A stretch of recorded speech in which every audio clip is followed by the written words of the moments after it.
الحمدللہ رب العالمین وصلی اللہ علی نبینا محمد وعلی آلہ وصحبہ اجمعین۔ میرے عزیز بھائیوں اور دوستوں، بزرگوں، ماں اور بہنوں، رمضان المبارک کا مہینہ قریب ہے اور حالات چونکہ اس بات کی طرف اشارہ کر رہے ہیں کہ سابقہ حکم کی تعمیل کرتے ہوئے شاید ہمیں رمضان کی نمازیں بھی گھر میں ادا کرنا پڑے گی اور تراویح بھی ہم گھر ہی میں ادا کریں گے۔ کافی ساتھیوں کی طرف سے یہ سوال آیا ہے کہ آخر تراویح کی نماز ہم گھر میں کیسے ادا کریں۔ میرے عزیز بھائیوں اور دوستو، تراویح کی نماز یہ سنت ہے، اور اگر ہمیں کسی نماز کی باجماعت ادا کرنے کی بہت زیادہ فکر ہونی چاہیے تو وہ فرض نمازیں ہیں، اور فرض نمازوں میں بھی خاص طور پہ فجر کی نماز ہے۔ لیکن چونکہ ہر مسلمان فطری طور پر رمضان المبارک کی اس آمد پر یہ تکلیف محسوس کر رہا ہے جو ہم اپنی آنکھوں کے سامنے دیکھ رہے ہیں، اور یہ اللہ کی قضا اور قدر ہے جس سے ہم سارے مسلمان راضی ہیں اور انشاءاللہ ہمیشہ راضی رہے گے اللہ تعالیٰ کے ہر فیصلے سے۔ تو ہمیں کوشش یہ کرنا چاہیے کہ ہم تراویح کی نماز سابقہ حکم کی تعمیل کرتے ہوئے گھروں ہی میں ادا کریں۔ گھر میں ادا کرنے کا طریقہ یہ ہونا چاہیے کہ جب تک تراویح میں بغیر قرآن کو ہاتھ لگائے یا اس کی طرف دیکھے آپ نماز ادا کر سکتے ہیں تو یہ بہت اچھی بات ہے۔ نماز میں حرکتوں سے بچنا، خاص کر جن کے گھروں میں حفاظ ہیں یا جن کے گھروں میں 4-5 پارے یاد کرنے والے بچے ہیں، تو آپ ان کو جو ہے ٹرین کیجیے، ان کو آگے بڑھائیے اور ان کے ذریعے سے نماز پڑھائیں، یہ زیادہ بہتر ہے۔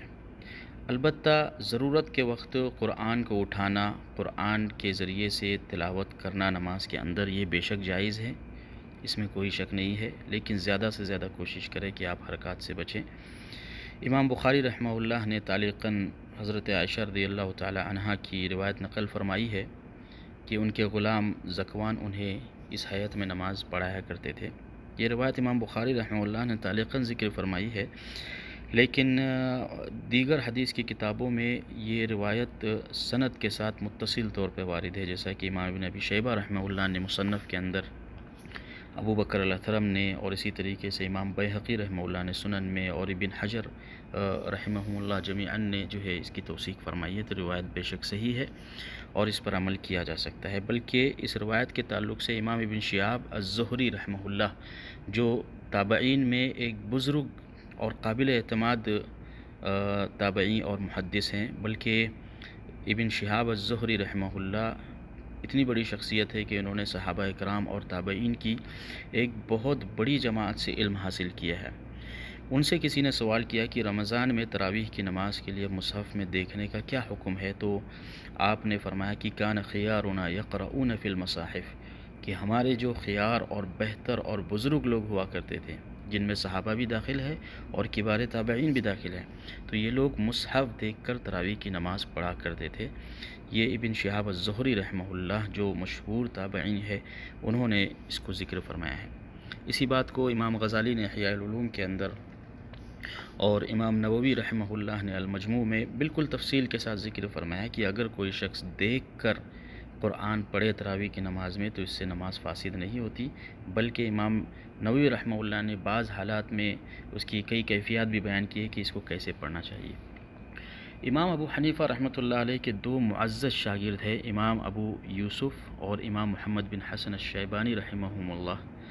انہوں نے یہ ذکر کیا ہے کہ قرآن کو دیکھ کر پڑھنا یہ خلاف اولا ضرور ہے، لیکن ساتھ میں یہ بھی کہا کہ اگر کوئی قرآن اٹھائے نماز کے اندر تو مکروہ ضرور ہے، لیکن اس کی نماز فاسد نہیں ہوتی، بلکہ انہوں نے یہ بھی ذکر فرمایا کہ جس شخص کو سورہ فاتحہ تک یاد نہ ہو تو بعض حالات میں تو اس کو قرآن اٹھانا واجب ہو جاتا ہے اس کے اوپر۔ لہٰذا میرے عزیز بھائی اور دوستو، یہ مسئلہ بالکل واضح اور صاف ہے، اس میں کوئی مسلکی یا مذہبی معاملہ نہیں ہے۔ احتیاط کا تقاضا یہ ہے کہ جب تک آپ بغیر مصحف اٹھائے آپ کی گاڑی چل سکتی ہو، آپ کوشش کریں کثرت حرکات سے اپنے آپ کو محفوظ رکھنے کی، لیکن جہاں ناگزیر ہو اٹھانا، اور آپ اگر قرآن کی تکمیل کا اہتمام کر رہے ہیں نماز میں، اور پورا قرآن چونکہ آپ کا سابقہ روٹین تھا رمضان میں قرآن کے ختم کا،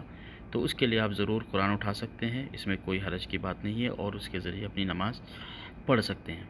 لیکن میرے عزیز بھائی اور دوستو، یہ یاد رکھیں کہ تراویح میں ہرگز یہ مقصود نہیں ہے کہ آپ ہر رکعت میں صرف جو ہے مثلا الم ترا پڑھ کر اپنے 8 رکعت یا 20 رکعت کو پورا کر لیں، نہیں، ہرگز یہ چیز مطلوب نہیں ہے۔ اصل جو آپ سے مطلوب ہے وہ اللہ تعالیٰ کی عبادت اور اس عظیم شعیرہ کو جو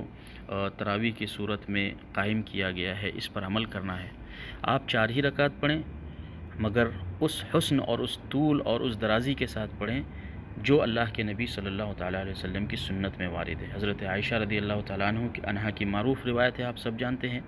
اللہ کے نبی صلی اللہ علیہ وسلم کے رات کی نماز کے تعلق سے انہوں نے بیان فرمایا، فَلَا تَسْأَلْ عَنْ حُسْنِهِنَّ وَطُولِهِنَّ، یعنی اس کی خوبصورتی اور اس کی درازی کے تعلق سے آپ سوال ہی نہ کریں، اتنی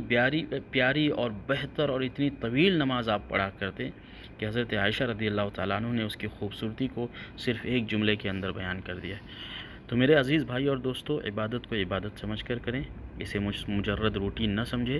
اس طریقے پر عبادت کرے جس طریقے پر حضرت عائشہ رضی اللہ تعالی عنہ، ابن عباس اور ابن عمر رضی اللہ عنہما نے اللہ کے نبی صلی اللہ علیہ وسلم کے رات کی نماز کے طریقے کو بیان کیا ہے۔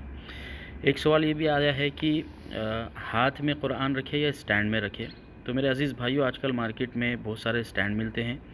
اگر آپ کو وہ جو ہے میسر ہو جائے تو زیادہ بہتر ہے، یا آج کل جو آئی پیڈ یا موبائل وغیرہ میں ایسی سیٹنگ موجود ہوتی ہے کہ اگر آپ نے ایک بار سیٹ کر دیا تو آپ کی 2 رکعت کے لیے اتنی سیٹنگ کافی ہو جاتی ہے، پھر 2 رکعت کے بعد آپ دوبارہ اس کو سیٹ کریں اور قرآن کی لمبی اور طویل قراءت کرنے کی کوشش کریں۔ رمضان آنے والا ہے، اس سے پہلے اپنے مخارج کو بھی درست کیجیے۔ ٹی وی وغیرہ پر یا ریڈیو پر نماز پڑھنا یہ بالکل بھی درست نہیں ہے۔ اپنے آپ کو خود اس قابل بنائیں کہ آپ اپنے گھر کے امام ہو، اور یاد رہے کہ انسٹرکشن کو ہم بہت اسٹرکٹلی ہم لوگ فالو کریں، چونکہ ہندوستان میں جو حالات ہے اس کے حساب سے، اور گھروں میں اور اپنے بچوں اور ماؤں اور بہنوں کے ساتھ جب آپ اہتمام کریں نماز کا تو اس میں ذرا بھی آپ شرم محسوس نہ کریں۔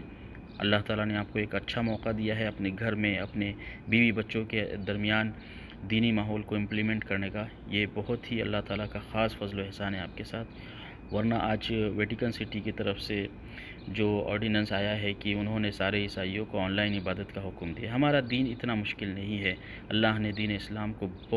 بہت آسان بنایا ہے، ہم اپنے گھر کے اندر بھی اس کو جو ہے امپلیمنٹ کر سکتے ہیں۔ اللہ تعالیٰ مجھے اور آپ کو نیک توفیق نصیب فرمائے۔ اللہ رب العالمین ہماری ساری عبادتوں کو قبول فرمائے اور اپنی خالص رضا کے لیے عبادت کرنے کی ہم سب کو